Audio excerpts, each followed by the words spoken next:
হাবিবাল্লাহ বেলাল ভোলা যান নাই হযরতে বেলালকে আপনি আর আযান দিতে দেবেন না আমার নবী পাক সাল্লাল্লাহু আলাইহি ওয়াসাল্লাম বললেন বেলাল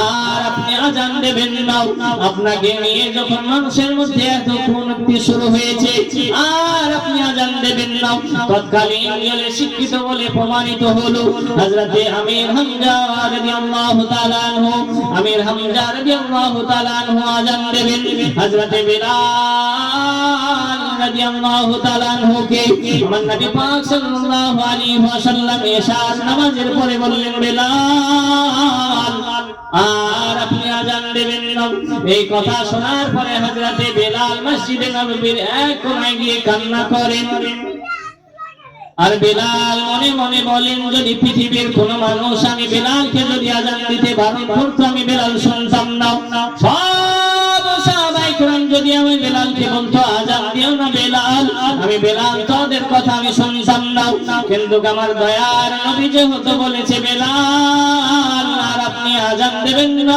তাহলে আমি বেলাল আর আযান দিতে পারি না এই বলে নবীকে দিও ভালো যদি বাসতে হয় নবীকে বাসো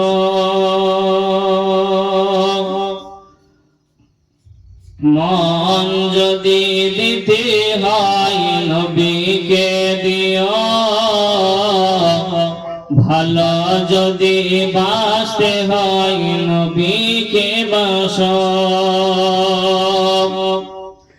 তোমার দুঃখ বেদনা নবী সইতে পারে না তোমার দুঃখ যন্ত্রণা নবী সইতে পারে না ওই নবীজির মোহাব্বতে মিলাদ পড়িও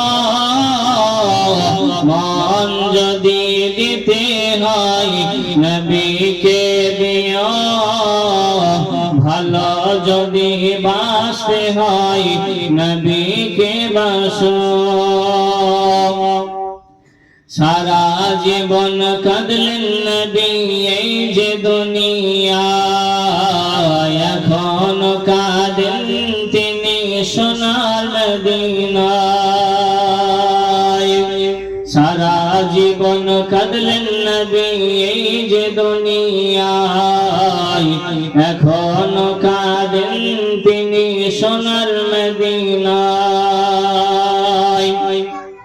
ওই নবীজির দিদার পে ওই নবীজির দিদার পে ধন্য হইও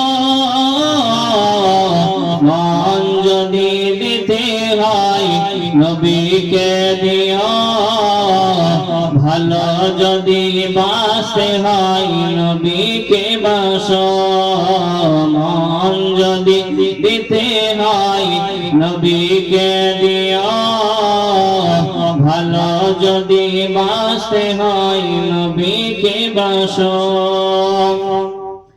আমার জন যুবক সোনামণি কেনা চলো না গিয়ে যাওয়া যাক বাদশা তুব্বে হুমায়ুন যখন বাবা কাবা শরীফের মতো একটা ঘর নির্মাণ করলেন তার ঘরে যখন কোন মুসলমান মানুষ যায় না কোন দেশের মানুষ যায় না সেই সমাজে বাদশা তুব্বে হুমায়ুন করলো কি তারা সৈন্যবাহিনী নিয়ে বলতেছে ওই কাবা ঘরটাই ভেঙে দেব যে ঘরে মুসলমানেরা আসতেছে কাবা ঘর ওই কাবা ঘরটাই ভেঙে দেব যদি কাবা ঘর ভেঙে দিই তাহলে আমার ঘরে তো এবার আসবে তার জন্য হাতি নিয়ে উট নিয়ে সবাই মিলে রওনা হলেন কাবা ভাঙার জন্য হঠাৎ করে বাদশা তুব্বে হুমায়ুনের শরীর অসুস্থ হয়ে যায় অসুস্থ যখন হয়ে গেলেন তার একজন মুরিদ তার দাসীরা বললেন বাদশা তুব্বে হুমায়ুন আপনি যেমনি সিদ্ধান্ত নিলেন কাবা ভাঙবেন তেমনি আপনার শরীর অসুস্থ হয়ে গেল এই মন্তব্য থেকে একটু পিছিয়ে আসা দরকার বাদশা তুব্বে হুমায়ুন বললেন যে ঠিকই বলেছো যেমনি আমি বললাম যে আমি কাবা শরীফ ভাঙবো তেমনি আমার শরীর অসুস্থ হয়ে গেল বাদশা তুব্বে হুমায়ুন আবার মনে মনে বাসনা করলেন যে সবাই মিলে এখান থেকে ঘুরে চলো বা কাবা শরীফ আর ভাঙবো না এক দুই দিন পর আবার বাদশা তুব্বে হুমায়ুন ভালো হয়ে গেলেন ভালো হয়ে যাওয়ার পর এই রহস্যটার জানার জন্য তাওরাতের বড় বড় পণ্ডিতদেরকে বাদশা তুজবে হুমায়ুনি ডাকলেন। ডাকার পরে বলতেছে যে এই কাবা ঘরের ব্যাপারে আমাকে কিছু বলো। এই কাবা ঘর শেষ কার হাতে থাকবে?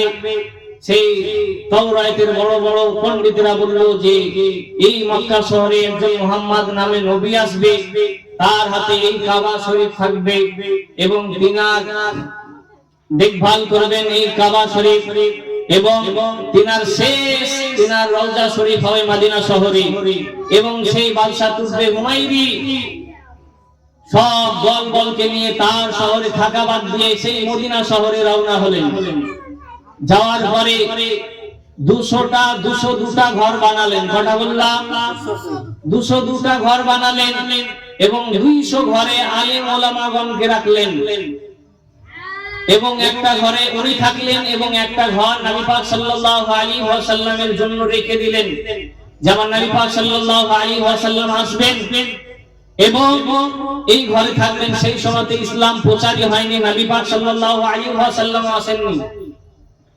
শেষ সময় বাদশা তুজবে হুমায়ুনি তিনি এমন অবস্থায় মারা যাবে, সেই সময়তে তার দাসী যতজন ছিল তাদেরকে ডেকে বলতেছে যে হে দাসীগণেরা, আমাকে একটা কাগজ দাও, একটা চামড়ার কিছু দাও, আমি লিখবো মুহাম্মদকে একটা চিঠি লিখবো যে আমি তো মুহাম্মদকে দেখতে পেলাম না। এই চিঠিটা যখন মুহাম্মাদের হাতে পড়বে সেই মুহাম্মদ যেন আমাকে তার উম্মত হিসাবে যেন কবুল করে নেয়। জোরে বলুন সুবহানাল্লাহ। সুবহানাল্লাহ। বারাদার মিল্লাতে ইসলামিয়া সেই চিঠি খান আস্তে আস্তে বাদশা তুজবে হুমায়ুনির হাত থেকে তার বংশ আস্তে আস্তে আবু আইয়ুব আনসারীর হাতে ওই চিঠিখানা এসেছে। নবী পাক আবু আইয়ুব আনসারীর বাড়িতে ঢোকার পরে বললেন যে চিঠি দেন। সেই চিঠিতে লেখা ছিল, ইয়া রাসূলুল্লাহ, ইয়া হাবিবাল্লাহ, আমি আপনার একত্ববাদ আল্লাহর প্রতি ঈমান আনলাম এবং আপনি রাসূল এটার প্রতি ঈমান আনলাম। আপনি আমাকে মুসলমান হিসাবে, আপনার উম্মত হিসাবে আপনি আমাকে কবুল করে নেন। জোরে বলুন সুবহানাল্লাহ। আমার নবী পাক সাল্লাল্লাহু আলাইহি ওয়াসাল্লাম সেই মদিনা শহরে থাকতে লাগলেন। এক দুই করতে করতে বেড়াদার কয়েক মাস চলে গেল। আমার নবী পাক সাল্লাল্লাহু আলাইহি ওয়াসাল্লাম বললেন একটা মসজিদ বানাতে হবে। মসজিদ বানানোর জন্য আমার নবী পাক সাল্লাল্লাহু আলাইহি ওয়াসাল্লাম যেই জায়গায় মসজিদ বানাবে অনেক ইহুদিদের কবর ছিল। আমার নবী পাক বললেন যে এই কবরগুলোকে ভেঙে ছিঁড়ে দাও, বরাবর করে দাও এবং এইখানে একখানা মসজিদ বানাবো। সেইখানে মসজিদ বানানোর জায়গায় দুইজন এতিম সন্তানের জায়গা ছিল। আমার নবী পাক সাল্লাল্লাহু আলাইহি ওয়াসাল্লাম এতিম দুটাকে ডাকার পরে কিছু টাকা দিলেন। সেই এতিম দুটো সন্তান নিতে চায় না, বলতেছে এখানে মসজিদ তৈরি হবে, আমাদের জায়গা দিয়ে দিলাম, আমরা নিব না। আমার নবী পাক সাল্লাল্লাহু আলাইহি ওয়াসাল্লাম বললেন যে না, তোমরা এতিম, তোমাদের জায়গা এমনিতে নেওয়া হবে না, কিছু নাও। আমার নবী পাক সাল্লাল্লাহু আলাইহি ওয়াসাল্লাম তাদেরকে কিছু টাকা দিয়ে মসজিদে নববী নির্মাণ করেন এবং এই মসজিদে নববী হচ্ছে ইসলামের মধ্যে ৩য় নাম্বার মসজিদ। কত নম্বর বললাম? মসজিদে কুবা হচ্ছে 1 নম্বর, সর্বপ্রথম মসজিদ নির্মাণ হয়েছে। তারপরে মসজিদে জুমা, তারপরে হচ্ছে মসজিদে নববী। বারাদার মসজিদে নববীতে নামাজ শুরু হয়ে গেল। আমার নবী পাক সাল্লাল্লাহু আলাইহি ওয়াসাল্লাম বললেন, সমস্ত সাহাবায়ে কেরামদেরকে ডেকে বললেন যে নামাজের জন্য মানুষকে কিভাবে আহ্বান করা যায়। কোন কোন সাহাবায়ে কেরামরা বললেন, ইয়া রাসূলুল্লাহ, পাহাড়ের উপরে উঠে আগুন ধরিয়ে দেব, যেমনি মানুষ দেখবে যে আগুন জ্বলছে সব মানুষ নামাজের জন্য চলে আসবে। আমার নবী পাক বললেন যে এটা আগুন পূজা, এটা করা হবে না। কেউ কেউ বলছে যে তাহলে ঘন্টা বাজাবো নামাজের সময়, যখন নামাজের সময় হবে তাহলে ঘন্টা বাজাবো, তাহলে বুঝতে পারবে, সব সাহাবায়ে কেরাম আসবে। আমার নবী পাক সাল্লাল্লাহু আলাইহি ওয়াসাল্লাম বললেন যে এটাও করা যাবে না। তাহলে কি করব? একজন বললেন যে তাহলে আমরা পাড়া পাড়া ডেকে বেড়াবো। আমার নবী পাক বললেন যে ঠিক আছে, এটা করা যায়। কয়েকদিন যখন পাড়া পাড়া ডেকে পাঠালেন, তখন হযরতে আবু বকর আযানের ধ্বনি শুনেন স্বপ্ন যোগে, আল্লাহু আকবার, আল্লাহু আকবার, আল্লাহু আকবার, আল্লাহু আকবার, আশহাদু আল্লা ইলাহা ইল্লাল্লাহ, এইভাবে ধ্বনি শোনার পরে স্বপ্ন যোগে আমার নবী পাক সাল্লাল্লাহু আলাইহি ওয়াসাল্লামের কাছে আসার পরে সেই সময় আমার নবী পাককে বললেন যে ইয়া রাসূলুল্লাহ, আমি স্বপ্নতে এইরকম দেখলাম। আমার নবী পাক বললেন যে আমিও এটাই দেখেছি, আমিও এই বাক্যগুলো শুনেছি। এই বাক্যগুলো নামাজের জন্য ডাকা ভালো হবে, তার জন্য বলতেছে যার আওয়াজ সবথেকে উঁচু, যার আওয়াজ সবচাইতে ভালো, তাকে এই আওয়াজগুলো শিখিয়ে দাও, বাক্যগুলো শিখিয়ে দাও। সে এই বাক্যগুলো বলে ডাকবে, মানুষ সেই সময়তে বুঝে যাবে যে নামাজের সময় হয়ে গেছে। সেই সময়তে আওয়াজ উচ্চতা মানের ছিল হযরতে বেলাল, সেই সময়তে উচ্চ আওয়াজ ছিল হযরতে বেলাল রাদিয়াল্লাহু তাআলা আনহু। বললেন যে হে তাহলে বেলালকে শিখিয়ে দেওয়া হোক। হযরতে বেলালকে যখন ওই বাক্যগুলো শিখিয়ে দিলেন, দিন দিন আজান দেয়। একদিন বাবা সাহাবায়ে কিরামরা যে করলেন, ইয়া রাসূলুল্লাহ, ইয়া হাবিবাল্লাহ, নবী গো, হযরতে বেলাল রাদিয়াল্লাহু তাআলা আনহু ভুল আজান দেন, বেলালকে আর আপনি আজান দিতে দেবেন না। কারণ বেলাল রাদিয়াল্লাহু তাআলা আনহু যখন উমাইয়ার কাছে গোলাম ছিল, সেই সময়তে হযরতে বেলালের জিহ্বাখানা টেনে উমাইয়া বিছখানে একখানা কাটা ফুটে দিয়েছিল। তার জন্য জিহ্বাখানা মোটা হওয়ার জন্য আশহাদুর জায়গায় আশহাদু হয়ে যেত, বড় সিনের জায়গায় ছোট সিন উচ্চারণ হয়ে যেত। তার জন্য সাহাবায়ে কিরাম আমার নবী পাক সাল্লাল্লাহু আলাইহি ওয়াসাল্লামকে বললেন, ইয়া রাসূলুল্লাহ, ইয়া হাবিবাল্লাহ, বেলাল ভুল আজান দেয়, হযরতে বেলালকে আপনি আর আজান দিতে দেবেন না। আমার নবী পাক সাল্লাল্লাহু আলাইহি ওয়াসাল্লাম বললেন, বেলাল আর আপনি আজান দেবেন না।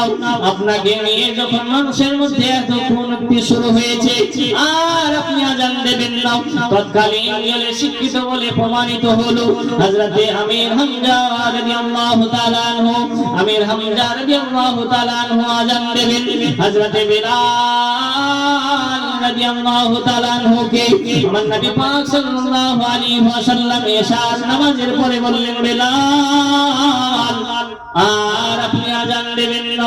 এই কথা শোনার পরে হযরতে বেলাল মসজিদে নববীর এক কোণায় গিয়ে কান্না করেন। আর বেলাল মনে মনে বলেন, যদি পৃথিবীর কোন মানুষ আমি বেলালকে যদি আজান দিতে বারণ করতো, আমি বেলাল শুনতাম না। সব সাহাবায়ে কিরাম যদি আমি বেলালকে বলতো আজান দিও না বেলাল, আমি বেলাল তোদের কথা আমি শুনতাম না। কিন্তু আমার দয়ার নবী যেহেতু বলেছে বেলাল আর আপনি আজান দেবেন না, তাহলে আমি বেলাল আর আজান দিতে পারি না। এই বলে বেলাল সকাল পর্যন্ত হযরতে বেলাল রাদিয়াল্লাহু তাআলা আনহু কান্না করেন। হযরতে বেলাল রাদিয়াল্লাহু তাআলা আনহু সকাল পর্যন্ত কান্না করেন। রাত্রি বাবা গভীর হয়েছে, এশার পরে থেকে নিয়ে হযরতে বেলাল শুধু কান্না করেন, কান্না করেন, আমি বেলাল আর কোনোদিন আজান দিতে পারবো না। হযরতে আমির হামজা ভোর রাত্রির বেলায় এসে আজান শুরু করেছেন। আল্লাহু আকবার, আল্লাহু আকবার, আল্লাহু আকবার, আল্লাহু আকবার, এমন ভাবে আজান দেয় আরো বাবা সন্ধ্যা হয়ে যায়। সাহাবায়ে কিরামরা বলেন, নিশ্চিত আপনি অগ্রিম আজান দিয়েছেন, আবার দেন, সময় হয়নি। কারণ এখনকার সময় ঘড়ি দেখে দেখে আমরা আজান দিই, আগেকার সময় তো ঘড়ি ছিল না, একটা অনুমানিক করে আজান দেওয়া হতো। সেই সময়তে সাহাবায়ে কিরামরা বললেন, নিশ্চিত আপনি অগ্রিম আজান দিয়েছেন, আবার দেন। আবার আজান দেওয়া হলো, আবার দেখা যায় যে তাও আরো অন্ধকার হয়ে যাচ্ছে, যত আজান দেয় তত অন্ধকার হয়ে যায়।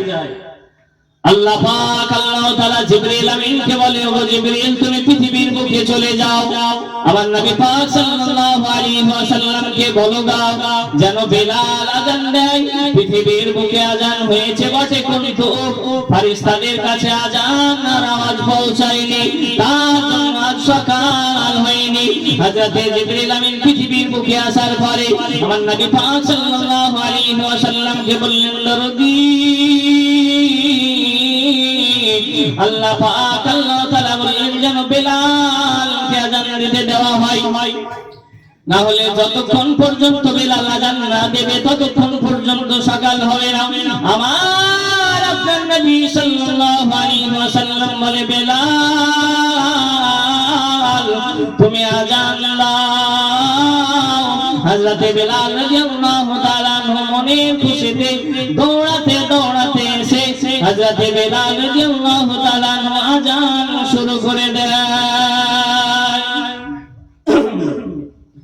বেলালি আজান শোনা যায়,